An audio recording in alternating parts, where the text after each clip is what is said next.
Curtis, at 34 years old and with a steady salary of $49,000 a year as a city bus mechanic, sat at a table that cost more than his car. The restaurant was a glittering jewel on Philadelphia's main line, a place called Vernick Table, all polished marble and soft, expensive light. Each place setting was an arsenal of gleaming silverware. He was wearing his best suit, a charcoal gray number from J.C. Penney, that had set him back $189 2 years ago for a cousin's wedding. It felt tight in the shoulders. Across from him, his wife Danica was a vision in a deep blue dress that shimmered like a captured night sky. He knew for a fact it was a $1,700 Roland Mouret because he'd seen the credit card bill he was still paying off. Her father, Vernon, a man whose posture was as starched as his shirts, raised a delicate, long-stemmed glass of wine. The bottle of Sancerre on the table had cost $180, a sum Curtis mentally translated into 4 overtime hours, fixing a busted transmission on a Route 23 bus. Next to Danica sat Richard, a man introduced just an hour before as her mentor from the law firm that had just offered her a position. Richard was handsome, with an easy smile and a $4,000 Zegna suit that draped perfectly over his athletic frame. To Danica, Vernon began, his voice smooth and deep, carrying across the low hum of the restaurant. My brilliant daughter, a graduate of the University of Pennsylvania Law School with honors. She set a goal, and she achieved it with grace and intelligence.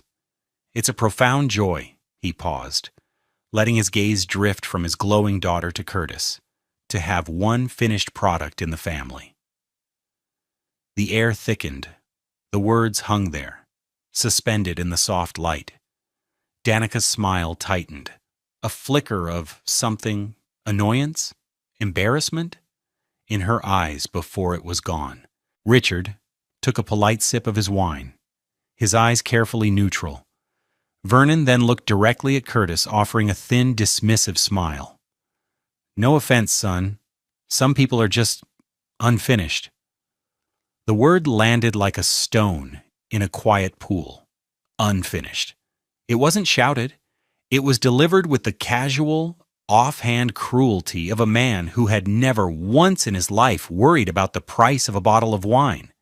It was the culmination of 1,000 tiny cuts, a decade of dismissive glances and condescending remarks.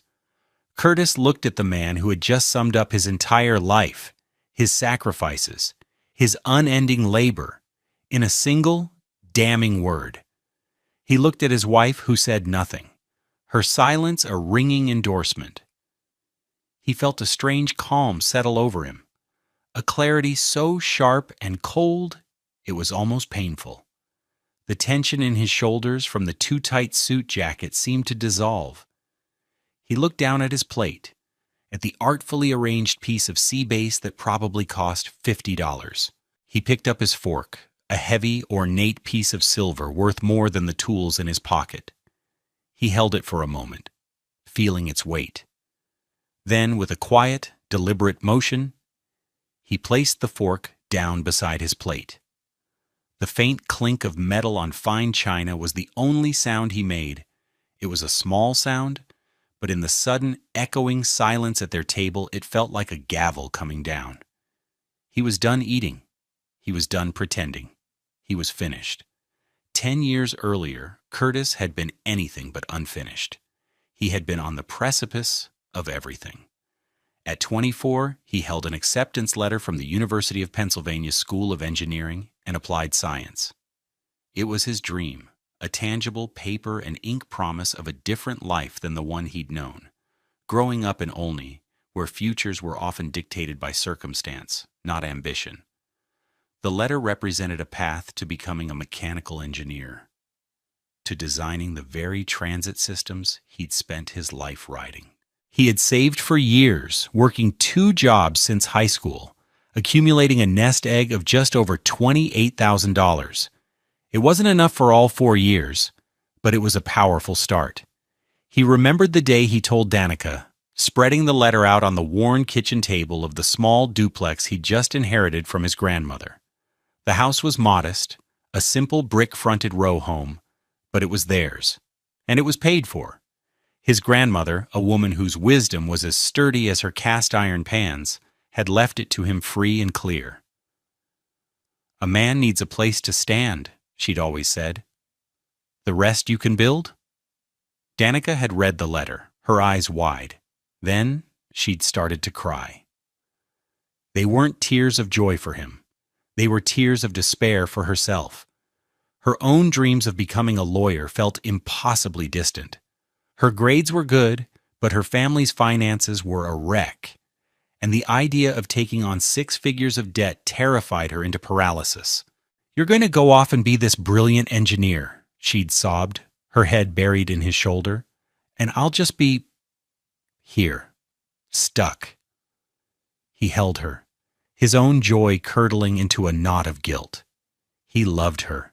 He loved the way her mind worked, the way she could argue a point with a fierce intelligence that left him breathless. He believed in her dream as much as he believed in his own. That night, sitting at that worn table, surrounded by the floral wallpaper his grandmother had chosen 30 years prior, he made a decision. He looked at his acceptance letter, the culmination of all his work, and then he looked at the woman he loved, her face streaked with tears, her deep brown skin looking fragile in the dim light.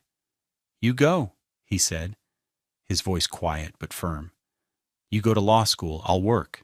We have the house, so there's no rent. We can use my savings for your tuition. I can get a good union job with the city, with SEPTA. The benefits are solid. I'll support us while you study. When you're a lawyer, when we're stable, then I'll go back to school. I can do night classes." He deferred his admission. Penn was gracious, offering him a 5-year window to reconsider. Drexel offered an even more flexible deferred admission to their night engineering program. He tucked the letters away in a fireproof box with his grandmother's deed. It felt like planting a seed that he would tend to later. He had no idea he was burying it. The next 10 years were a blur of grease, sweat, and sacrifice. He got the job as a bus mechanic for the city. The pay was decent, starting at $42,000 and slowly climbing to the $49,000 he made now. The work was grueling. He spent his days in a cavernous garage in South Philly, the air thick with the smell of diesel and solvent, wrestling with engines the size of refrigerators. He came home with his hands stained black, the kind of grime that never fully washed out from under his fingernails. But he was a good mechanic. He was meticulous, patient.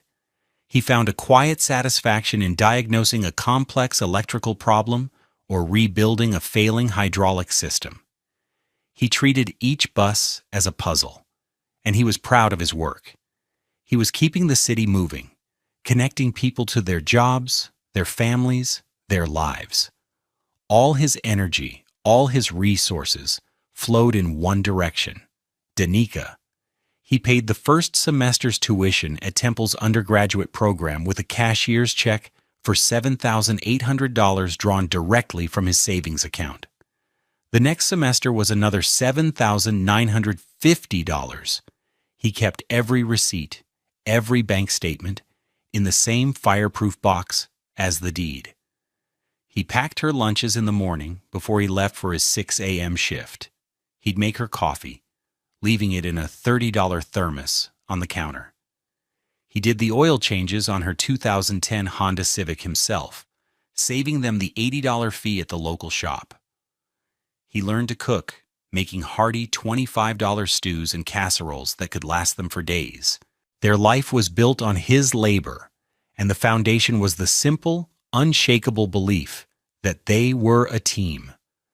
When she got into Penn Law 3 years later, the financial demands escalated exponentially. The tuition was a staggering $55,000 a year. His savings were long gone. "We'll need loans," she'd said, her face pale as she looked at the acceptance packet. "But my dad will co-sign. He has the credit for it. Don't you worry about it." Curtis trusted her. He picked up every overtime shift he could get. While she was buying $400 textbooks on torts and civil procedure, he was putting off buying the new pair of $150 Red Wing work boots he desperately needed, his old ones held together with duct tape. When her laptop died in the middle of her second year, he didn't hesitate. He went to the Apple store and put a brand new $1,200 MacBook Air on his credit card, a card he was still paying down with an 18% interest rate. For her, nothing was too much. She was the investment. He was just the capital. And he had no idea how wrong he was. The betrayal didn't happen all at once. It was a slow erosion, a gradual chilling of the warmth that had once defined their home. The first 2 years of law school were hard, but they still felt like a team. It was in her third and final year that the cracks began to show, widening into fissures he could no longer ignore.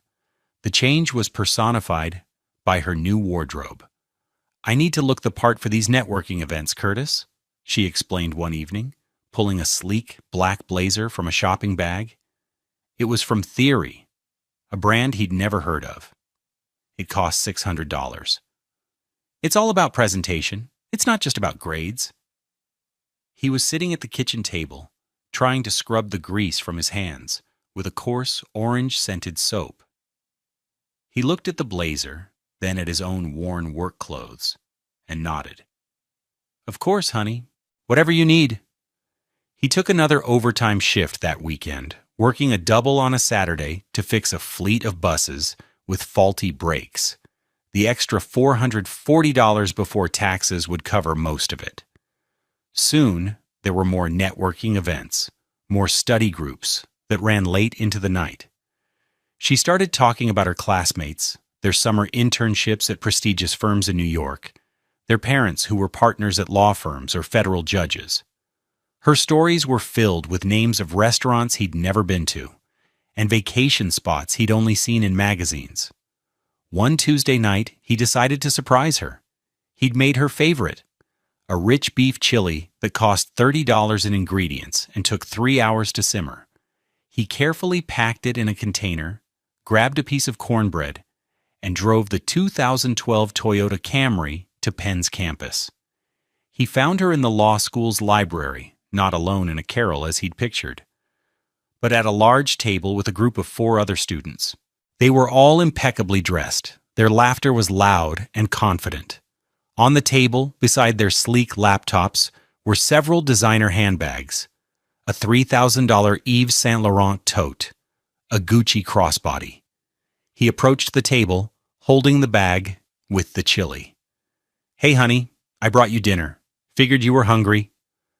Danica looked up, and her smile was instant and bright, but her eyes were mortified. "Curtis, what are you doing here?" she hissed under her breath, standing up and pulling him aside. "I told you I was in a study session." "I just wanted to bring you something to eat," he said, confused. Her friends were watching, their expressions a mixture of curiosity and condescension.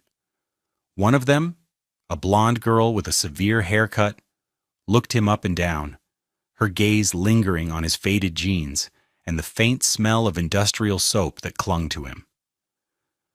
"This is my husband Curtis," Danica said to the group, her voice strained. She didn't invite him to sit. She didn't introduce him to anyone by name.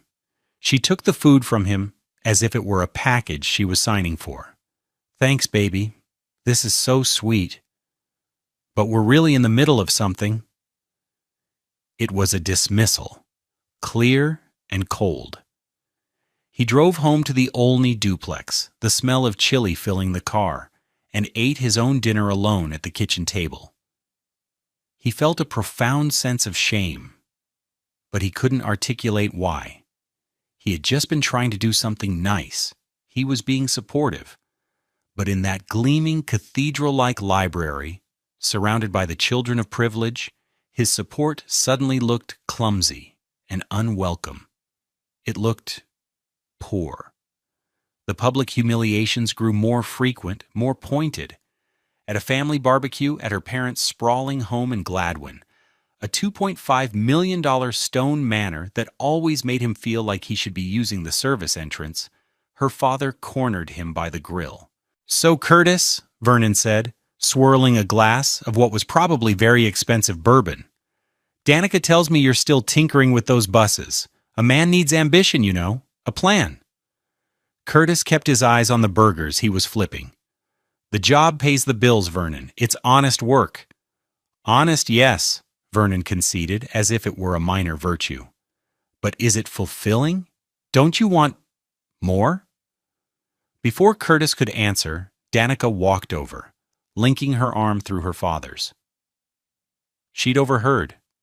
"Daddy, be nice," she said, with a light, tinkling laugh that didn't reach her eyes. "Someone has to keep the city moving for the rest of us." She meant it as a deflection, a way to smooth over her father's condescension, but the words landed like a slap.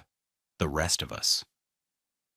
She had drawn a line, placing herself and her father on one side, and him on the other. He wasn't part of us anymore. He was the help. He was the guy who fixed the bus. Later that night, as they were driving home in his Camry, the silence in the car was heavy. "You know," she said finally, looking out the window at the passing city lights, "he has a point in a way. You have to admit, it's not exactly a career, it's a job." She delivered the word job as if it were a diagnosis, as if it were something to be ashamed of. He thought of his hands, calloused and stained. He thought of the intricate engine schematics he could read like a novel. He thought of the pride he felt when a bus he'd worked on pulled smoothly out of the depot, and he realized with a sickening lurch that she didn't see any of that. She just saw the grease. The final, irrevocable piece of the puzzle clicked into place 6 months before her graduation. Danica had been acting strangely for weeks. Secretive phone calls she'd taken the other room, a new perfume she wore that smelled like money, and a general air of distraction. He was looking for a spare battery in the back of their shared closet when his hand brushed against a shoebox tucked away on the top shelf. It wasn't his. Curiosity, a feeling he rarely indulged, got the better of him. He pulled it down. Inside, nestled among some old papers, was a stack of credit card statements for a card he didn't know she had, a Visa signature card, in her name only. He sat on the edge of their bed, the bed he'd assembled himself with a $40 Allen key set, and began to read. The statements told a story of a life he was not a part of. There was a charge for $780 at Vernick Fish, a high-end seafood restaurant, on a night she had supposedly been at a late-night study marathon. There was a weekend charge for $1,250 at the Lodge at Woodlock, a luxury spa resort in the Poconos, from a month when she claimed to be on a university-sponsored retreat. There were dozens of smaller charges, $150 lunches, $200 bar tabs, a $500 shopping spree at the King of Prussia Mall. He felt the blood drain from his face. It wasn't just the money, it was the elaborate, sustained deception. He was working 60-hour weeks, eating overtime shifts like they were candy, to fund a life she was living with someone else. The shame he'd felt in the library returned, but this time it was mixed with a cold, hard rage. He didn't confront her. His grandmother's voice echoed in his memory. Never fight a fire with gasoline. Fight it with water, quiet and steady. An open confrontation would lead to tears, denials, and probably, somehow, him apologizing. He needed something more than accusations. He needed facts. He needed a plan. The next morning, Curtis called in sick to work for the first time in 5 years. He told his supervisor he had a stomach bug, his voice convincingly weak. In reality, he felt a steely resolve he hadn't known he possessed. He spent the morning at the local branch of his credit union, the place where he'd opened his first savings account as a teenager. He requested copies of every statement from the past 10 years.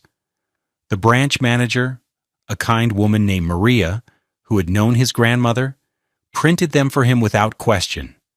He laid them out on the kitchen table, The same table where he'd made his fateful promise to Danica. He traced the withdrawals with his finger. The first big one? $7,800 10 years ago. The note on the transfer read Temple U tuition, then another and another. A steady bleed over 4 years until his $28,000 savings account, the one he had so carefully built, was completely empty. The account was closed 8 years ago. Seeing the zero balance on the final statement felt like a punch to the gut. His next step was a phone call he should have made years ago. His union, the Transport Workers Union Local 234, offered its members a legal services plan. For a small monthly fee deducted from his paycheck, he had access to a network of attorneys for consultations. He found the number in his benefits pamphlet and dialed. He was referred to a family law attorney in Center City named Anya Sharma. Her office was on the 18th floor of a glass tower overlooking City Hall. It felt a world away from the grease-stained floors of the bus depot. Ms. Sharma was a sharp, no-nonsense woman in her 40s, with kind eyes and a handshake as firm as a wrench. Her fee was $450 an hour, a sum that made him flinch, but he knew he couldn't do this alone. He laid out his story, his voice low and even. He told her about the promise, the drained savings, the overtime shifts, the hidden credit card bills. He didn't raise his voice. He didn't cry. He just stated the facts as he knew them. Ms. Sharma listened patiently, taking notes on a yellow legal pad. When he was finished, she looked at him for a long moment. "Mr. Williams," she began, her voice gentle but firm, "you are what we call in the legal world a financially disadvantaged spouse. You have made significant contributions to your wife's education and earning potential at the direct expense of your own. The courts recognize that." She then asked the crucial question. "You said your wife told you her father was co-signing the loans for law school. Have you ever seen any of this paperwork?" "No," Curtis admitted. "I trusted her. She handled all of it." "I see," Ms. Sharma said, her pen tapping on the pad. "We need to see that paperwork. We also need any and all documentation of your financial contributions. Bank statements, credit card bills, showing purchases made for her benefit, books, a laptop, anything. And most importantly, we need the deed to your house." "It was my grandmother's," Curtis said. "She left it to me. My name is the only one on it." Anya Sharma's expression sharpened. "That is very good news, Curtis. Very good. That house is your separate, pre-marital property. It is not a marital asset. Do you have the deed?" "Yes," he said. "It's in a fireproof box at home." "Good," she said. "Here's what I want you to do. Do not confront her. Do not let her know you suspect anything. You need to continue acting as the supportive husband until her graduation. After she has graduated, but before she is admitted to the bar, is our window of maximum leverage. I want you to find those loan documents, check her school files, her laptop, anywhere she might keep important papers. The guarantor's signature is the key." He left her office feeling strangely empowered. The $450 consultation fee felt like the best money he had ever spent. He had a strategy. He was no longer a victim adrift in a sea of lies. He was a man with a plan, gathering his weapons. He went home and opened the old fireproof box. He pulled out the deed, its paper thick and yellowed with age. He looked at his grandmother's elegant signature at the bottom. He then pulled out his own deferred admission letters, one from Penn, one from Drexel. They were still valid. They were a promise he had made to himself, a promise he was finally ready to keep. He put everything into a new, waterproof folder. He was building his case, piece by methodical piece. He was a mechanic, after all. He knew how to take things apart, see how they worked, and put them back together the right way. Graduation day arrived, bathed in the brilliant, almost too bright sunshine of late May. The ceremony was held at the Kimmel Center, its soaring glass atrium filled with the excited chatter of thousands of graduates and their proud families. Curtis sat in his assigned seat, the fabric of his $189 suit feeling coarse against his skin. He felt a strange detachment from the scene, as if he were watching a movie of someone else's life. Danica was down on the floor with the other graduates, a sea of black robes and joyful faces. When her name was called, Danica Williams, Juris Doctor, cum laude, a wave of applause went through the crowd. Her father, Vernon, sitting 2 seats down from Curtis, stood up and cheered, his face beaming with proprietary pride. Curtis clapped along with everyone else, his hands moving mechanically. He felt a flicker of the pride he was supposed to feel. The pride he had worked 10 years to earn the right to feel, but it was a pale, watery thing, tainted by the bitter knowledge of her deceit. After the ceremony, they were all swept up in a tide of hugs and photographs on the plaza outside. Danica, radiant and triumphant, her cap held aloft, found him in the crowd and threw her arms around him. "We did it, baby," she exclaimed, her voice thick with emotion. She clutched her graduation program in her hand, rolled up like a diploma. "We actually did it." "You did it, Danica," he said, his voice quiet. "You worked hard." She hugged him tighter, and in that moment, as she pressed against him, the rolled-up program she was holding slipped from her grasp. It fell to the pavement, landing right beside his left shoe, a simple, black leather dress shoe he'd bought at DSW for $120 just for this occasion. He bent down to pick it up. As he did, a single sheet of paper, folded into quarters and tucked inside the program, fluttered out. It was a crisp, white, business-sized sheet, different from the glossy pages of the program. He picked it up too. His intention was to simply tuck it back inside, but his fingers registered the familiar texture of official university letterhead. He unfolded it. His heart stopped. It was a consolidated student loan statement from the University of Pennsylvania Bursar's office.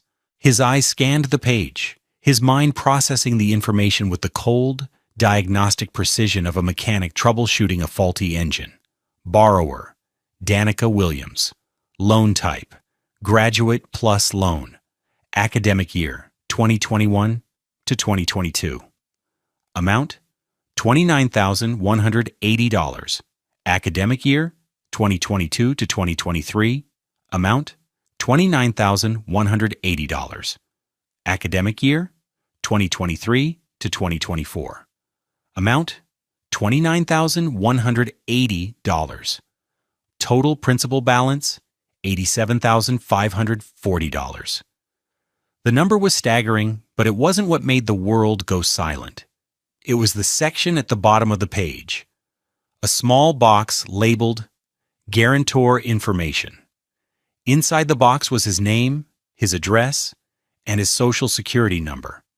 And on the line for the signature, a sloppy, looping scrawl that was a crude imitation of his own handwriting. It was there for every loan, every semester. He had not just paid for her undergraduate degree with his savings. He was now on the hook, legally and financially, for a debt nearing 6 figures. A debt he hadn't even known existed. She hadn't just lied to him. She had committed fraud. She had used his good name, his solid credit, the credit of a man who paid every bill on time, every single month, to secure her future while systematically destroying his. The joyful sounds of the celebration around him faded into a dull, distant roar. The bright sunlight seemed to dim. He could feel the weight of the paper in his hand, a single sheet that weighed more than a decade of his life. He looked up at Danica, who was smiling for a photo with her father, completely oblivious. She was a stranger to him. He carefully, precisely, folded the loan statement back into its original quarters and slipped it into the inside pocket of his suit jacket. It lay against his chest like a block of ice. He then rolled up the program and handed it back to her with a placid smile. "Here you go," he said. "You dropped this." His voice was perfectly normal. His hand was perfectly steady. But inside something had irrevocably broken, and in its place something cold and hard and clear was beginning to form. Justice. The hour between the discovery and the celebratory dinner was the longest hour of Curtis's life. He was a man playing a part, a ghost haunting the edges of his own tragedy. He had to feign normalcy, to smile and nod, and act the part of the proud, supportive husband, while the fraudulent document in his pocket burned against his chest. Every word of praise he offered Danica was a lie, a carefully constructed piece of the facade he was maintaining for just a little while longer. "I'm so proud of you, honey," he said as they walked to the parking garage, his arm around her shoulders. The gesture felt alien, like he was moving someone else's limb. "I couldn't have done it without you," she replied, leaning her head on his shoulder. Her words, once the bedrock of their shared dream, now sounded like a cruel joke. He wondered if she'd ever meant them at all. The drive from University City to the main line was a masterclass in strategic restraint. Danica was giddy, electric with triumph. She talked nonstop, outlining her future as if it were a legal brief. She had the job offer from the prestigious firm, a starting salary of $190,000. She talked about the apartment they could get in Rittenhouse Square, the vacations they could take to Italy or Greece. She was planning a life he now knew he would never be a part of, a life funded by his labor and her lies. "Isn't this amazing, baby? We did it," she said, reaching over to squeeze his hand as he drove his 2012 Toyota Camry with 187,000 miles on it. The car suddenly felt shabby, a relic from a life she was rocketing away from. "We did it," Curtis repeated, his voice a flat echo. He kept his eyes on the road, his grip tight on the worn steering wheel. He felt nothing, not rage, not sadness, just an unnerving, profound emptiness. It was the calm at the center of a hurricane, the quiet moment before the world is torn apart. As they approached their neighborhood in Olney, he made a calculated detour. "I need to run into the house for a minute," he said, his tone casual. "I want to grab a different jacket. This one's a little tight." "Curtis, we're going to be late," Danica complained, checking her reflection in the visor mirror. "Richard is meeting us there." "It'll only take a second," he said, his voice leaving no room for argument. He parked in front of their duplex, the familiar brick facade looking like a stage set. He went inside alone, the air in the house thick with the ghosts of a decade of shared life. He walked past the living room where they'd watched countless hours of television on their modest $400 Vizio TV. He walked past the kitchen where he'd cooked hundreds of meals. He went straight to the bedroom, to the closet where his fireproof box was hidden. He didn't grab a different jacket. He reached into the back of the closet, behind a stack of old sweaters, and retrieved the waterproof document folder he had prepared weeks ago with Ms. Sharma. Inside was the original deed to the house, the bank statements showing the transfer of his life savings, his own deferred admission letters, and a crisp business card for Anya Sharma, attorney at law. He slipped the folder inside the jacket he was already wearing. It felt solid and heavy, a counterweight to the fraudulent paper in his other pocket. He took a deep breath, looking around the room one last time. He saw her things, her expensive perfumes on the dresser, a pair of $800 Jimmy Choo shoes peeking out from under the bed, a gift from her father. They were artifacts from a life she had built on his back. He felt a flicker of anger, but he pushed it down. Emotion was a liability now. He needed the cold, clean precision of a mechanic. He was just disconnecting a faulty part. He walked back out to the car, his face an unreadable mask. "Okay, all set," he said, getting back behind the wheel. Danica was touching up her lipstick. "Finally," she sighed. not looking at him. "Let's go. I don't want to keep Richard waiting." The name hung in the air. Richard, the mentor. He now understood that Richard was not a new development. The $780 dinner, the $1,250 spa weekend, that was Richard. He was the co-conspirator, the man who enjoyed the fruits of Curtis's labor, and in just a little while, he was going to meet him. Curtis put the car in drive and pulled away from the curb, leaving his old life behind him in the rearview mirror. He was driving toward the end, and for the first time in a long time, he felt like he was in control. The strike was not a loud affair. It was quiet, precise, and utterly devastating. The scene was the opulent dining room of Vernick Table, where the combined net worth of the patrons could likely have solved a small country's debt crisis. Their table was a small island of tension in a sea of relaxed wealth. Vernon had just delivered his insult, the word unfinished, landing with the soft thud of a coffin lid closing. Curtis had placed his fork down. The silence that followed was charged. Curtis broke it, his voice calm and measured, cutting through the tension like a scalpel. "You know, Vernon," he said, looking directly at his father-in-law, "you're right. I did leave something unfinished." He reached into the inside pocket of his JCPenney suit jacket, the one Danica had called perfectly adequate, and pulled out the waterproof folder. The plastic crinkled softly, a sound that seemed to suck all the air from the table. Richard, the lawyer boyfriend, paused with a wine glass halfway to his lips, a flicker of professional curiosity in his eyes. Danica watched Curtis's hands, a knot of confusion tightening her brow. Curtis placed the folder on the pristine white tablecloth. He opened it and slid the first document across the table toward Danica.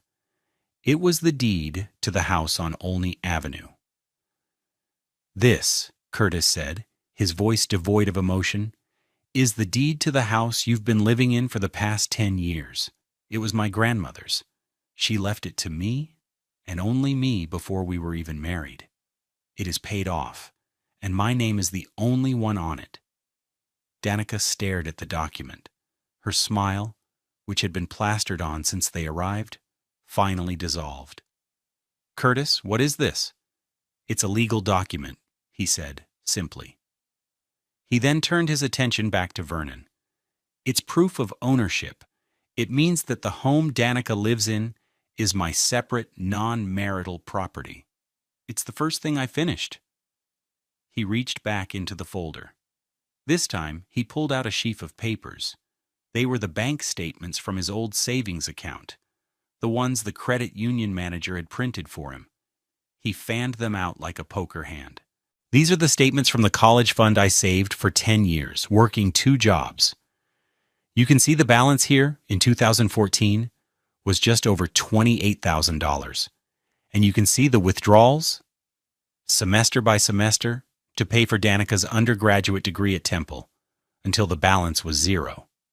He tapped the final statement. "That was the second thing I finished." Vernon was sputtering, his face turning a blotchy red. "What is the meaning of this? This is highly inappropriate." Curtis ignored him. He saved the final, most damning piece of evidence for last. He reached into his other pocket, the one holding the folded loan statement he'd found at the graduation. He unfolded it and placed it directly in front of Danica, on top of the deed. "And this," he said, his voice dropping to an almost whisper, "is the thing you finished." Danica looked down. Her eyes scanned the page. He watched her face as she processed what she was seeing. He saw the moment her brain registered the total balance, $87,540. He saw the flicker of panic as her eyes darted to the bottom of the page, to the guarantor box. He saw her face drain of all color, leaving her luminous brown skin looking ashen under the restaurant's expensive lighting. She went white. "These," Curtis continued, his voice as steady as a surgeon's hand, "are the student loan documents for the law degree we are celebrating tonight. The degree I was told your father was co-signing for. But his name isn't on here, is it? Mine is. My signature forged on every single one." He looked at Richard, the lawyer, whose easy smile had vanished, replaced by a mask of cold, professional horror. "I believe the legal term for that is fraud. And since the loans were obtained fraudulently, the university, and by extension the American Bar Association, will have a significant interest. A law degree conferred on the basis of financial fraud is not a valid degree. It will be withheld, pending a full investigation and repayment of the funds. By her." The devastation was total. In the space of 30 seconds, Curtis had dismantled her entire world. Her degree was a ghost. Her six-figure job offer was about to evaporate, and the house she lived in was no longer her home. Richard, the lawyer, was the first to react. He understood the implications instantly. His career, his reputation, his standing at his firm. It was all at risk. Being associated with this, even peripherally, was poison. He stood up so abruptly his chair scraped loudly against the marble floor. "I have to go," he said, his voice tight. He didn't look at Danica. He didn't make an excuse. He simply turned and walked away, a man fleeing the scene of a crime. Danica finally looked up at Curtis, her eyes wide with terror and disbelief. Tears began to well, spilling down her cheeks. "Curtis, please," she whispered, her voice trembling. "Don't do this. We can fix this." "There is no we," Curtis said, the finality in his voice absolute. "I sacrificed my dream for yours. I worked my body to the bone for you, and you repaid me with theft, deceit, and humiliation. You stood by and let your father call me unfinished in front of the man you were cheating on me with." He stood up, his own suit no longer feeling tight. He felt light. He reached into his wallet and pulled out a single, crisp $100 bill, placing it on the table to more than cover his untouched meal and a glass of water. "The locks on the house will be changed tomorrow morning at 9 a.m. sharp," he said, his voice as cold and hard as the marble floor. He pulled Miss Sharma's business card from the folder and placed it on the table next to Danica's trembling hand. "You can arrange with my lawyer to retrieve your personal belongings. She will be in touch with the university and the loan servicer in the morning." He looked at Vernon, whose mouth was opening and closing like a fish on a dock. He looked at Danica, who was now openly sobbing. He felt nothing. The rage was gone. The hurt was gone. There was only a vast, quiet emptiness. "I'm finished now," he said. And he turned and walked out of the restaurant, leaving the wreckage of their lives behind him on a pristine white tablecloth. He didn't look back. The fallout was not a storm, but a swift and silent demolition. The consequences cascaded, each one a direct and unavoidable result of the choices Danica had made. Curtis didn't need to do anything else. He had simply set the truth in motion, and the truth did its own work. The first signs of the collapse came in a series of frantic voicemails left on his phone, which he listened to once before, forwarding them to his lawyer. Voicemail 1, left at 10:17 p.m., the night of the dinner. Danica's voice, thick with tears and panic.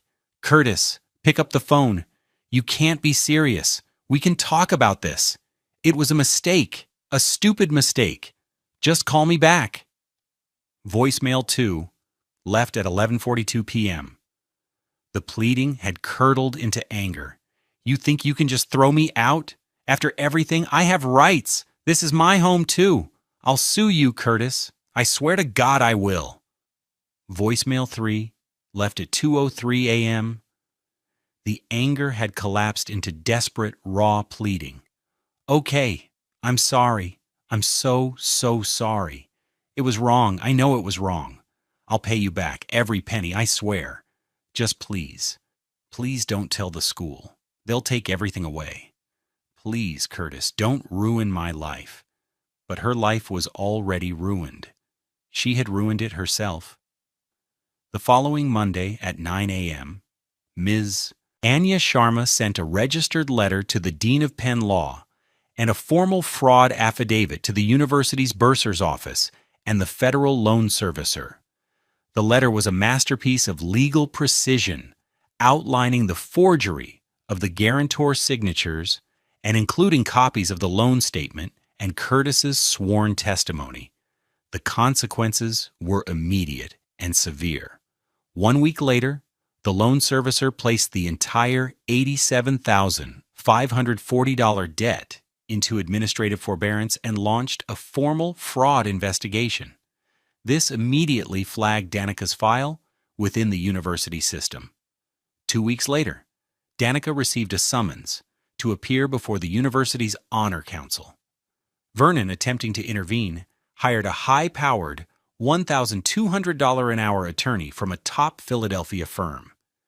The attorney advised him that their position was untenable. The evidence of forgery was clear, and Curtis's documentation of his financial support created a devastating narrative.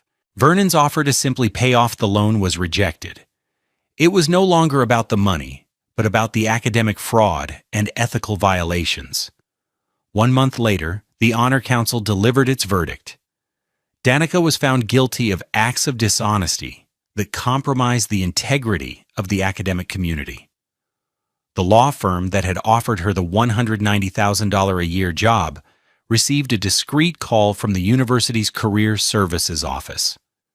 The offer was formally rescinded the next day, citing the results of their ongoing background check. 6 weeks later, the final crushing blow. A formal letter from the office of the dean arrived at her parents' address in Gladwin, where she was now living in her childhood bedroom. Her Juris Doctor degree was being held in abeyance, indefinitely, pending the full resolution of the federal fraud investigation. She was not a graduate. She was a pariah. She could not take the bar exam. She could not practice law. She was trapped, saddled with a debt she had no means to pay, and a future that had been reduced to ashes. Richard, the lawyer, had vanished completely. He blocked her number, unfriended her on all social media, and instructed his secretary to tell her he was unavailable if she called his office. His career was his god, and he would sacrifice anyone at its altar. Vernon was perhaps the most broken. His perfect, finished daughter was a disgrace. His money and influence, the tools he had used to build his entire world, were useless against the simple, unassailable truth. He had underestimated the quiet mechanic, the unfinished man, and in doing so, had overseen the complete destruction of his daughter's life. Curtis, meanwhile, felt a quiet sense of peace. He had the locks on the duplex changed, as promised. He packed up all of Danica's belongings himself, the $1,700 dress, the $800 shoes, the expensive perfumes, into 34 cardboard boxes. He arranged for them to be picked up by a moving service paid for by Vernon. When he walked back into the empty house, it felt clean. It felt like his own again. He opened the windows, letting the fresh spring air wash away the last 10 years. 2 years later, the duplex in Olney was transformed. The quiet hum of a late September evening settled over the neighborhood. Curtis sat in his backyard, a space he had turned from a patch of weeds into a thriving garden, with neat rows of tomatoes, peppers, and herbs. The air smelled of soil and basil, a string of solar-powered cafe lights, a $50 purchase from Home Depot, cast a warm glow over a small patio he'd built himself with $400 worth of pavers. Upstairs, a light was on in the window of the second-floor apartment. A young family, a nurse and a teacher with a small child, lived there now. Their rent, a steady $1,800 a month, went directly into his savings account, providing a comfortable financial cushion he'd never had before. The house was no longer just a place to stand. It was a source of stability and growth. On the patio table in front of him lay a well-worn textbook, Fundamentals of Electrical Engineering. He was in his second year of Drexel's night program. It was challenging, demanding work, but his mind, so long occupied with bus engines and financial worries, felt alive and hungry for the complex equations and theories. He was excelling. For the first time, he was building something for himself, and the satisfaction was a deep, quiet current running through his life. His old 2012 Camry was gone. In its place was a 5-year-old Honda CR-V, a sensible and reliable vehicle he had purchased for $18,500 in cash 6 months ago. His hands were still often stained with grease from his day job, but now, at night, they held pens and calculators. His deep brown skin, luminous in the sunset's glow, was that of a man at peace. He sometimes thought of Danica. He'd heard through the grapevine of mutual acquaintances that she was working as a paralegal at a small suburban law firm. It was the very kind of job she had once openly sneered at, a stepping stone she had deemed beneath her. She was slowly paying down the mountain of debt, her wages garnished, her future as a lawyer a dream that had died. He heard her father had aged a decade in 2 years. Curtis felt no satisfaction in this knowledge, no schadenfreude. The anger had burned out long ago, leaving behind not a scar but clean, healed tissue. He had forgiven her, not for her benefit, but for his own. Holding on to that bitterness would have been like drinking poison and expecting the other person to die. His justice had been about accountability, not revenge. It was about resetting the balance of his own life. He looked at the open textbook, at the complex diagrams of circuits and power systems. He realized that Vernon had been right about one thing. Curtis had been unfinished. He had poured all his resources, all his energy, into completing someone else's dream. He had left his own potential sitting in a box, gathering dust.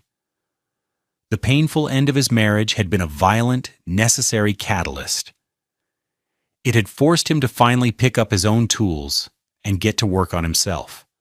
True wealth, he now understood, wasn't a degree on a wall, a 6-figure salary, or a house in the right neighborhood. It wasn't about being finished in the eyes of others. True wealth was the quiet dignity of a promise kept to oneself. It was the solid ground of a home you owned, the knowledge in your head that you had earned, and the unshakable peace in your heart that you had fought for and won. He took a deep breath of the cool night air, closed his textbook, and looked up at the first few stars beginning to appear in the Philadelphia sky. He was Curtis Williams. He was a mechanic. He was a student. He was a landlord. He was building a life, his life, piece by methodical piece. And he was finally, truly, on his way to being complete. Have you ever had to make a huge sacrifice for someone you love, only to realize they didn't appreciate it? Let us know your story in the comments below.